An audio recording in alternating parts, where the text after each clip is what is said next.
Et coucou à vous, c'est parti, on se retrouve pour la guidance du jour. On a la plume, la protection des anges, des communications peut-être. On a aussi la queue de baleine qui nous parle encore de protection. Et on a le chat qui nous parle d'intuition. On voit du coup que vous êtes vraiment quelqu'un qui est très connecté à son intuition parce qu'on l'a très souvent. Si vous regardez mes vidéos, c'est sûrement que vous avez une très belle intuition, une très belle sensibilité voilà, au monde divin, euh, positif de la lumière. Connectez-vous du coup, continuez à croire en ces signes, à croire en vos intuitions.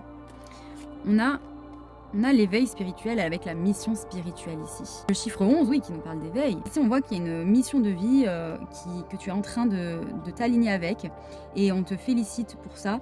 Au niveau de ta carrière et ta mission spirituelle, c'est un peu relié. Donc voilà. Et on te demande aussi de l'inclure dans ton quotidien. Pour trouver le véritable amour, voilà, c'est d'être dans des vibrations hautes. Cela permet d'attirer des âmes sœurs élevées plutôt que celles et qui tu as une dette karmique.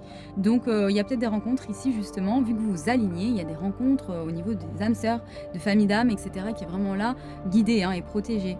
Donc on voit aussi que tu es très attaché à la planète, à d'en prendre soin, et c'est très bien. Allez, on va voir une posture de yoga.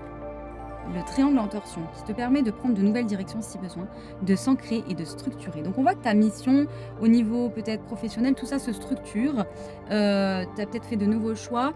En tout cas, ta mission d'âme, tu l'as fait aussi au travail. C'est-à-dire que tu apportes aussi peut-être de la joie, de l'amour dans ton travail, ce qui permet aux autres de vibrer leur lumière, d'éclairer le monde aussi à leur tour. L'intuition, oh là là, j'adore. Fais confiance en ton intuition. Voilà, on te le redit au cas où, hein. Donc peut-être ta mission spirituelle, elle est liée à l'intuition. Elle est liée au monde divin, aux soins de l'âme, aux soins du corps, aux soins... Enfin, ouais, il y a quelque chose là, hein. Qu'est-ce qu'on a? On a la santé. Voilà, donc il y a peut-être aussi ta mission spirituelle est en lien avec la santé, prendre soin des autres, la santé mentale, physique, émotionnelle. En tout cas, on te dit d'honorer ton propre corps et de nourrir ton âme et bien sûr de nourrir celle des autres si tu en as la capacité. Et on voit que tu en as la capacité, donc c'est très beau, continue comme ça, hein. Peut-être que justement cette guidance va te donner envie de faire de nouvelles, de prendre de nouvelles directions. Écoute ton intuition surtout et tu es protégé, donc ne t'inquiète pas.